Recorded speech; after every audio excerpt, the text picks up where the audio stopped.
Okay. Okay, thank you very much. So my name is Andrea Leone. I work for the Joint Research Center of the European Commission in Ispra, Italy, and I am in the Water Resources Unit. So I'm going to present now two projects that have been identified in the framework of the Water Initiative. One which is in Latin America, and another one in Africa. So the RALSEA is the Latin American network of water centers of excellence. It's a 4-year project and it's 2 million euros. The NIPAD African Centers of Excellence is a 3-year project with 1.5 million euros.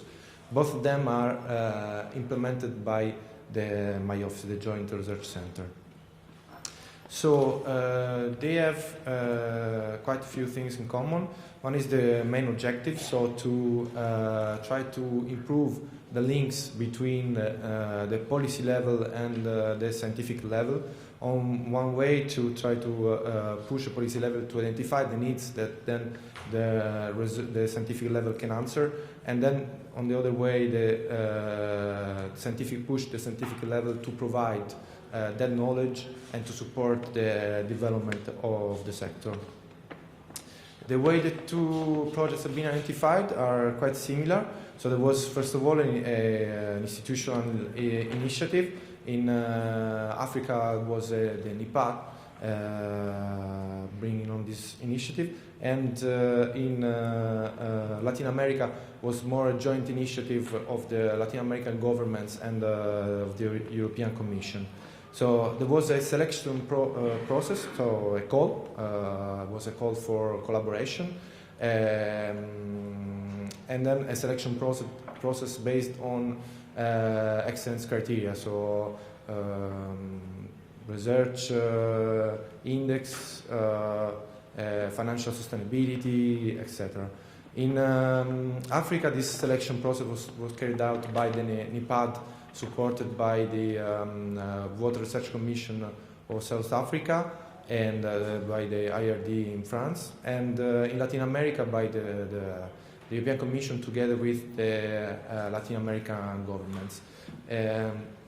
After the selection process, in both cases, there was a joint definition of strategies together with the centers selected, that are like university or research centers, and the counterpart governments or institutions. So in particular for in Latin America, the main counterpart was the CODIA, the Board of Directors of Water Resources, and together with the EU Water Initiative in Latin America, which is managed by the Spanish government as the CODIA, and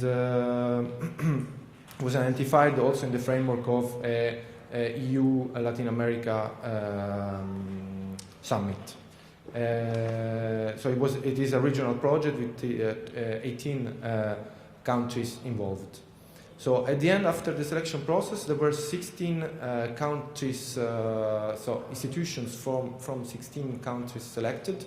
We had a very high level of applications, so there were around 60 applications with more than 100 institutions, and the selection was carried out together with the focal points and nominated by the government of the LA countries.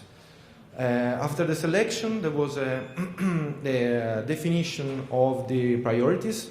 So together with the governments and with the centers of excellence institution, there were a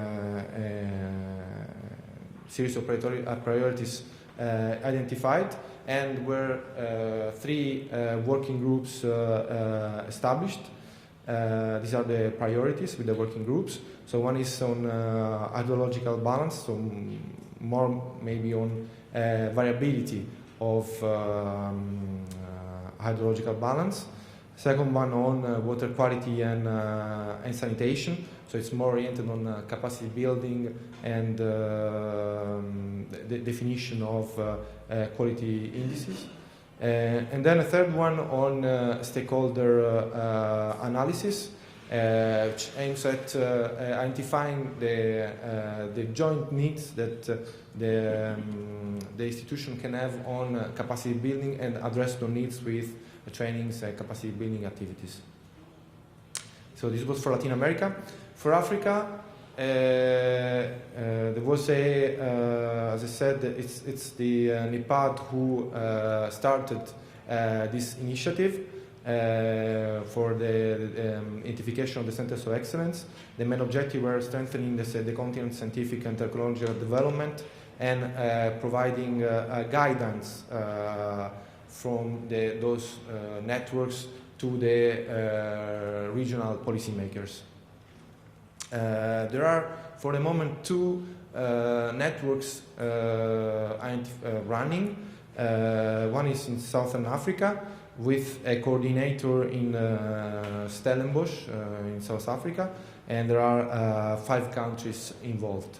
Another one is in another network is in Western Africa with 4 countries involved, 5 institutions, and the coordinator here is in Senegal. The Joint Research Center is establishing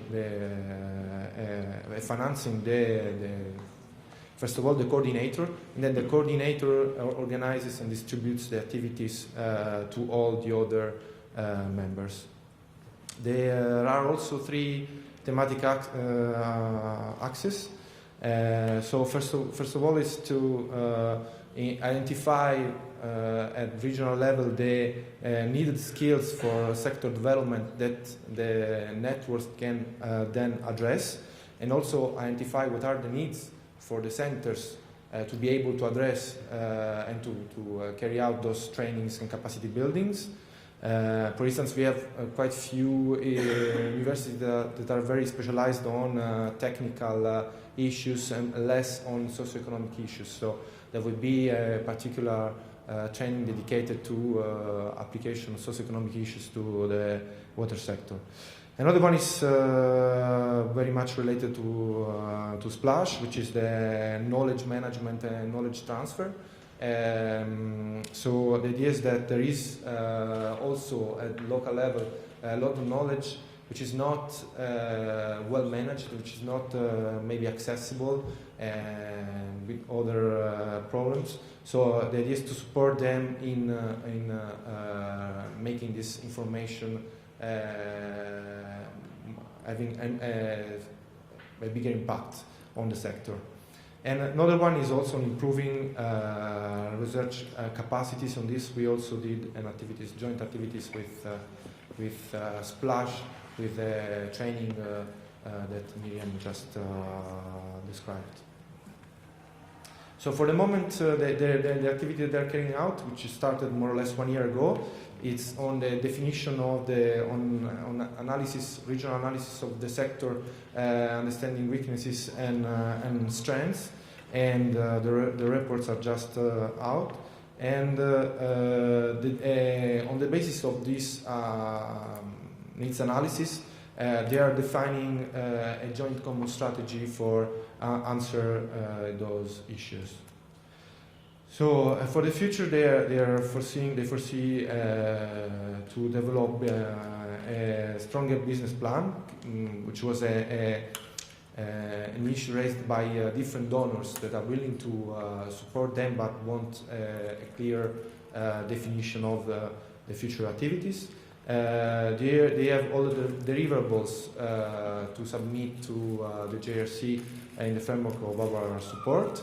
And the idea is also to expand the network, to have on board more countries and more institutions, to strengthen the link with AMCAO, as we spoke this morning, and to also create a partnership with between the two networks, so between the Western Africa and Southern Africa, and to exchange experience also outside Africa. So we are also organizing in October an exchange of experience meeting with Latin America, between the Latin American network, the African network, and Chinese also networks. Then the problem of the funding challenges, because they are a sustainable institution, but the problem is that the running cost of the network. So for the moment, in South Africa, it's the Ministry of Research paying the running cost for the coordination of the network, but they are trying to strengthen their capacity to be able to apply to other source of funding. That's it. So these are the contacts for the two networks. One is for Latin America, the green one. The blue one is for the Africa. And we have on our website, aquanow.net, all the reports and documents related to the projects. Thank you. Thank you very much, Andrea.